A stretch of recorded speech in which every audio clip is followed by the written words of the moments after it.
दोस्तों, गौतम बुद्ध की शिक्षा हर किसी के जीवन को नई दिशा दे सकती है। अगर आप भी इसे मानते हैं तो कमेंट्स में नमो बुद्धाय लिखना मत भूलिए। एक समय की बात है, नगर में एक व्यापारी रहता था। अपने और अपने परिवार के भरण पोषण के लिए वह नमक का व्यापार करता था। उसके परिवार में पत्नी और 2 पुत्र थे।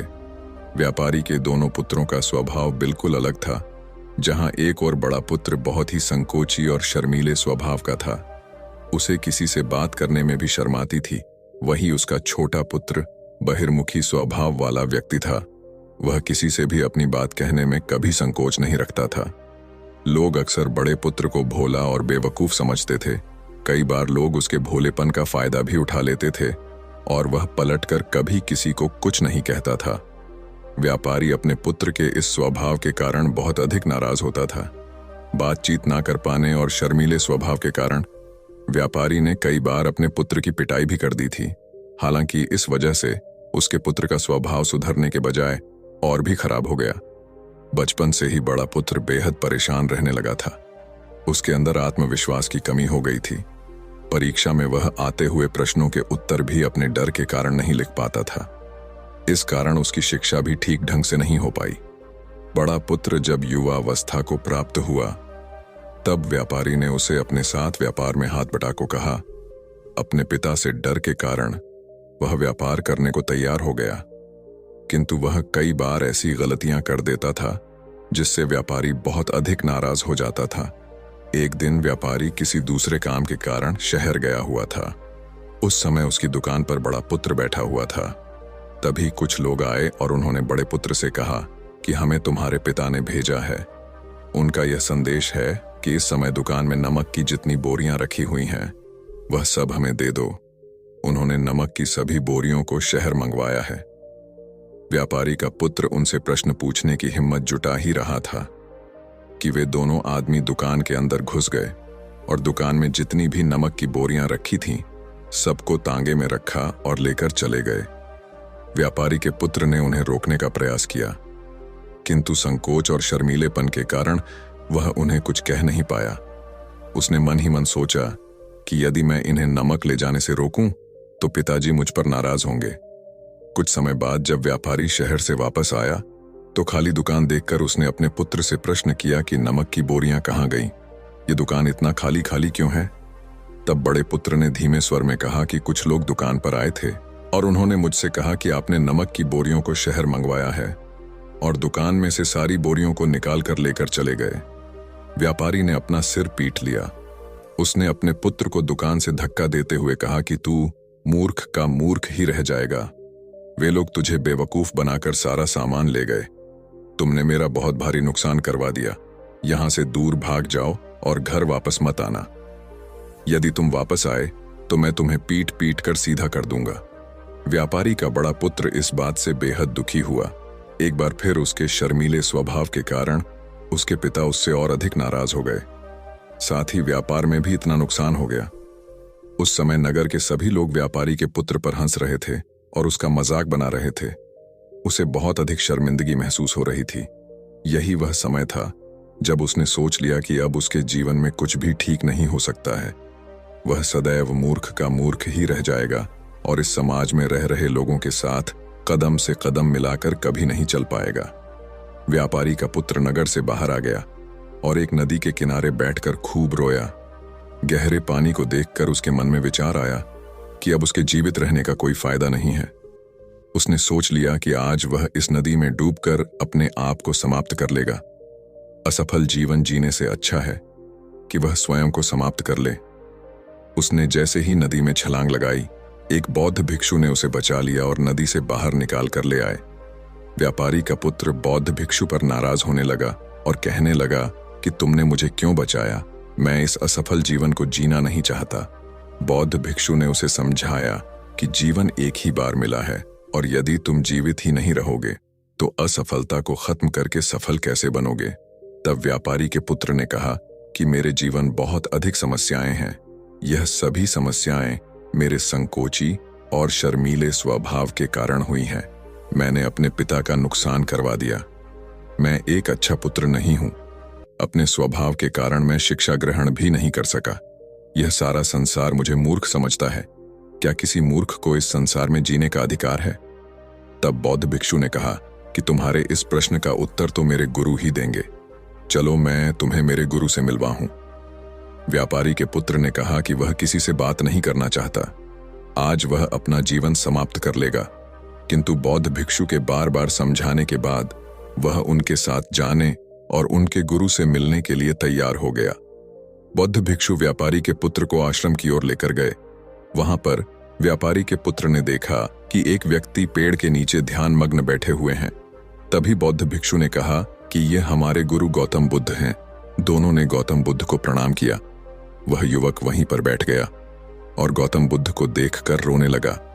गौतम बुद्ध ने उससे उसके रोने का कारण पूछा।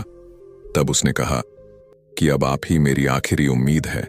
यदि आप मेरी समस्या का समाधान नहीं करेंगे तो मेरा यह जीवन समाप्त हो जाएगा। गौतम बुद्ध ने व्यापारी के पुत्र से उसकी समस्या के बारे में पूछा।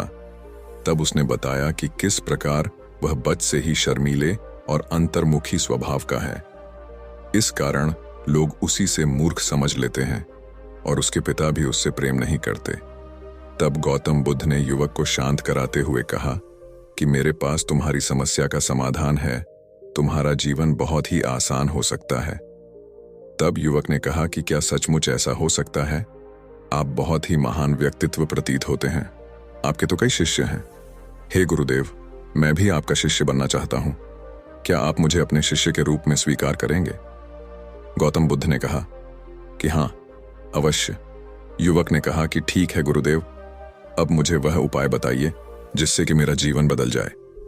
गौतम बुद्ध बोले, किंतु उससे पहले तुम्हें मेरे कुछ महत्वपूर्ण कार्य करने होंगे।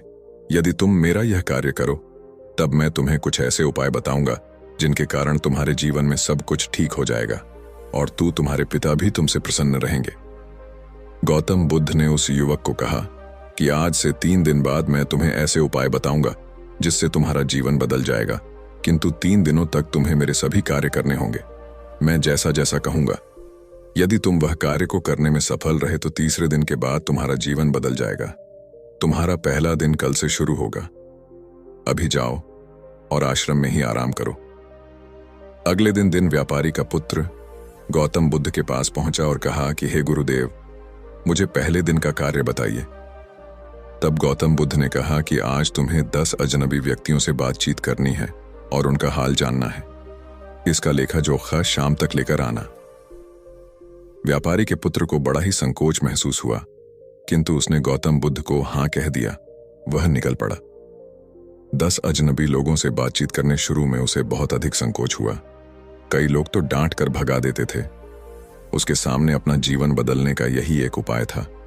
आखिरकार कोशिश करते हुए उसने 10 अजनबी लोगों के नाम और उनके व्यापार का लेखा जोखा प्राप्त कर लिया। शाम को जब वह गौतम बुद्ध के पास पहुंचा तो प्रसन्नता के साथ उसने गौतम बुद्ध को बताया कि आज का कार्य उसने सही ढंग से पूरा कर लिया है। कुछ लोग तो उसके मित्र भी बन गए हैं। दूसरे दिन फिर वह युवक गौतम बुद्ध के पास पहुंचा। तब गौतम बुद्ध ने कहा कि आज का कार्य है, तुम आश्रम में रह रहे 10 शिष्यों को संबोधित करते हुए उन्हें जल के उपयोग के विषय में पढ़ाओ। गौतम बुद्ध की बात सुनकर व्यापारी का पुत्र हक्का बक्का रह गया। उसने कहा कि आप मुझसे किस प्रकार का कार्य करवा रहे हैं? मैं अपनी शिक्षा ठीक से पूरी नहीं कर पाया हूं।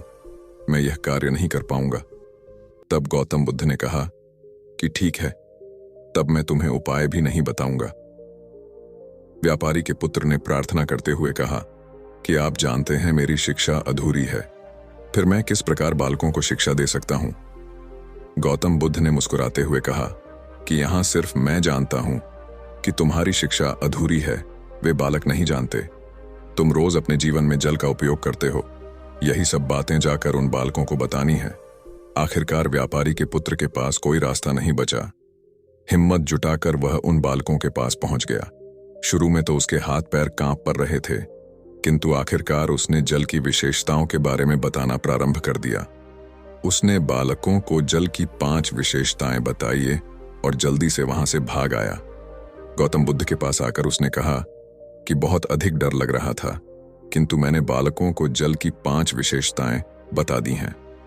गौतम बुद्ध ने कहा कि जो एक बार फिर कोशिश करके आओ। व्यापारी का पुत्र ने एक बार फिर हिम्मत जुटाई और बालकों को जल के विषय में पढ़ाना शुरू किया। इस बार व्यापारी के पुत्र को बिल्कुल डर नहीं लग रहा था। पूरे आत्मविश्वास के साथ बालकों को शिक्षा दी। तब गौतम बुद्ध ने युवक की प्रशंसा करते हुए कहा कि तुम अवश्य ही साहसी हो। गौतम बुद्ध से शाबाशी सुनकर वह युवक बहुत अधिक प्रसन्न हुआ। युवक तीसरे दिन जब गौतम बुद्ध के पास आया तो गौतम बुद्ध ने उससे कहा कि आज का कार्य तुम्हें थोड़ा अजीब लग सकता है, किंतु आज तुम्हें अपने पिता से मिलने जाना है। गौतम बुद्ध की यह बात सुनकर वह युवक बहुत अधिक डर गया। उसने कहा कि नहीं नहीं, मैं अपने पिता के सामने नहीं जाऊंगा। गौतम बुद्ध ने कहा कि ठीक है, तब मैं तुम्हें उपाय भी नहीं बताऊंगा। आखिरकार उस युवक को गौतम बुद्ध की बात माननी पड़ी। गौतम बुद्ध ने उसे समझाया कि अपने पिता के पास जाकर उनसे क्षमा मांगना और कहना कि तुम्हें एक और अवसर दे ताकि तुम स्वयं को बुद्धिमान साबित कर सको। उसे युवक ने बड़ी हिम्मत के साथ अपने पिता का सामना किया और उनसे क्षमा मांगी। आखिरकार व्यापारी ने अपने पुत्र को क्षमा कर दिया और उसे दूसरा अवसर देने के लिए तैयार हो गए। व्यापारी का पुत्र गौतम बुद्ध के पास आया और उसने जब उपाय के बारे में जानना चाहा, तब गौतम बुद्ध ने कहा कि तुमने स्वयं ही अपना उपाय खोज लिया है। तुम किसी से बात नहीं कर पाते थे, शर्मीले थे, सब कुछ तुम्हारे मन में बैठा हुआ डर था।